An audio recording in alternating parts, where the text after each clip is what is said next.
you always get what you want. Invariably. Even though you may think that it's entirely opposed to your wishes. But if it's your karma, everything that happens to you, put in another way, everything that comes to you is a return to you of what goes out of you. Yes, obviously, that's absurd. If you confine the definition of yourself to your voluntary, conscious behavior. That's a ridiculous definition of oneself. Oneself, by any stretch of the imagination, must involve far more than the conscious and voluntary aspects of our behavior. And if we see that it involves intimately and inescapably the behavior of what we call the other, the not-self, the environment, and see that these two are moving together like the two sides of the snake when it swims, then you get a very curious feeling. You have to be careful of it if you've got a Western background. Because this is what happens to a lot of people who play around with psychedelic chemicals. There are many, many cases of inflation among these people. That is to say, when you get this sensation that the two sides of the world, the inside and the outside, are moving together, you may think, I am ruling it. I am God in the Western sense of the word.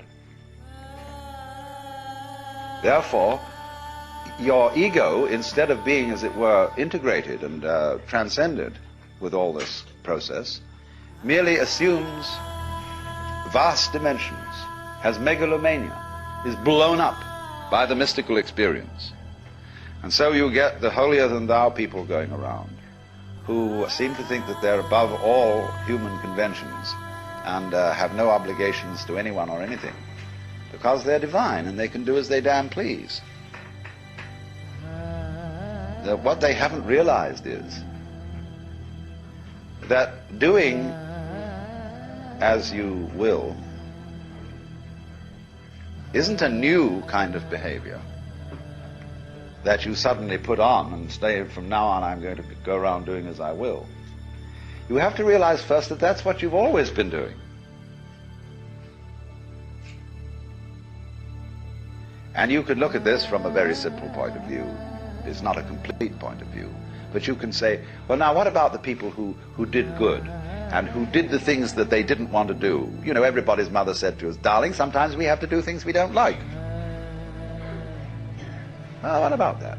Well, you can always say, the kid obeyed the mother and did the thing that it didn't like because that was the better part of wisdom. In other words, if it hadn't done that, something worse would have happened. And we choose the lesser of two evils. And when you find yourself in a situation where you have to choose the lesser of two evils, then you say, I want out of here. And you take the easiest way. You take the line of least resistance. So that's your doing. Now, you can pursue that more profoundly when you stop thinking about human behavior as something that responds to the compulsion of an environment. And you can get out of that when you see the behavior of the environment as an essential aspect of you. So it isn't, as it were, the environment starting something which you are therefore compelled to follow. It's the whole system moving together. So then, you get in the state of liberated or mystical consciousness, you very often feel that a hill is lifting you up as you walk up it. The ground seems to heave beneath your feet, and up you go. And you get this strange feeling of lightness, of effortlessness. Walking on air, never a care, you know. This wonderful sense that there are no obstructions anywhere. There's nothing, as it were, banging you and making you do that.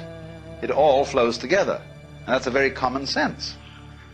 You are actually, in that state of consciousness, you are perceiving the goings-on, the Tao, the course of nature, in the way it's happening.